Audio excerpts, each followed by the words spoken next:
एकादशी, ठीक है ना। हाँ, भगवान कृष्ण बोले, हे युधिष्ठिर, माघ मास कृष्ण पक्ष की एकादशी का नाम षट तिला है। इसमें तिल से स्नान, तिल से उपटन, तिल हवन, तिलांजलि, तिल सहित ठाकुर जी की चरणोदिक, तिल का भोजन, तिल का दान, यह सटलिता कहलाती है। इसका महात्म्य पुलस्त ऋषि ने दालभ्य को सुनाया था। नारद ऋषि को मैंने आगे सुनाया, क्योंकि इसमें मेरी पूजा की जाती है। इस कारण नारद मेरे पास आए और मैंने आंखों देखी बात सुनाई।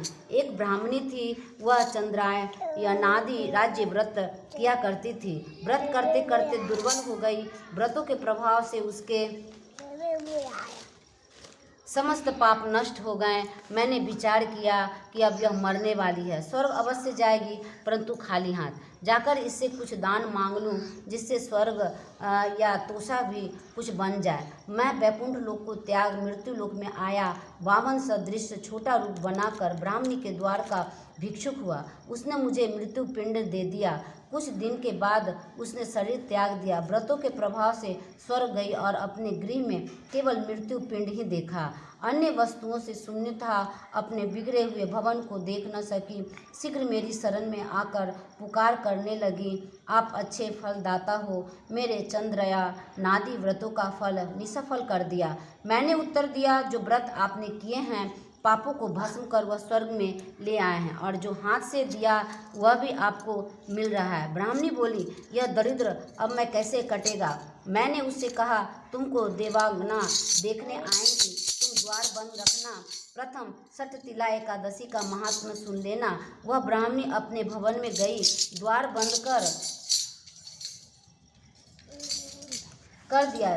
वेद कन्या दर्शन को आई और कहा, द्वार खोल, मुख दिखाओ।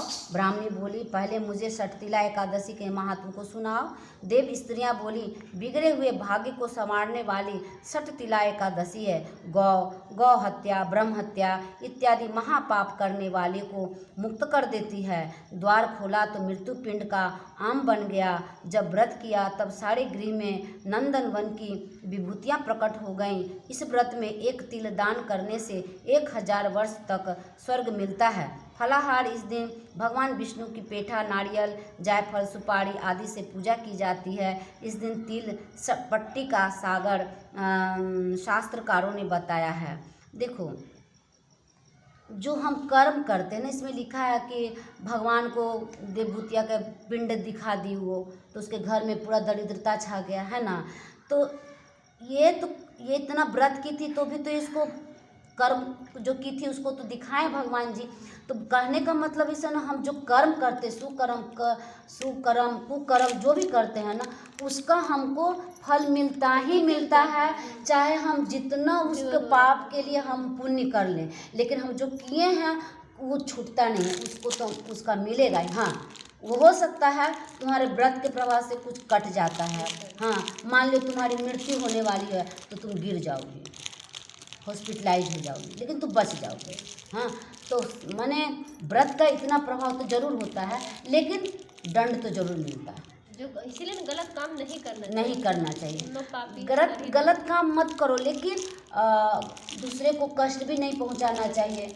दूसरे का कष्ट ले सकती हो तो ले लो, उसको यदि अच्छा कर सकते हो तो कर लो, भला कर दो, लेकिन दूसरे को कष्ट नहीं। लेकिन वही हम लोग का जुबान जो है लंबा 20 गज का है, कोई कुछ बोल दिया थोड़ा सा चक जीभ निकल जाता है, कुकुर की तरह कष्ट भी दे देते हैं।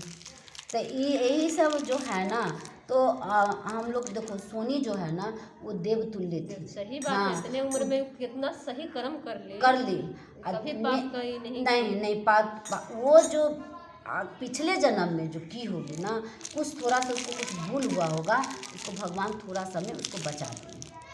हो सकता है कि जैसे वो गाड़ी से गिरी थी, उसका शरीर पिसता भी हो जाता है, लेकिन खाली चोट लगा के छोड़ दिए भगवान। हाँ, तो भगवान का हमेशा कृपा बहुत रहता है, बहुत कृपा रहता है। अपना कर्म करने के लिए कहते हैं, इसीलिए ना। हाँ, कर्म सही करो तो भगवान साथ देते रहेंगे।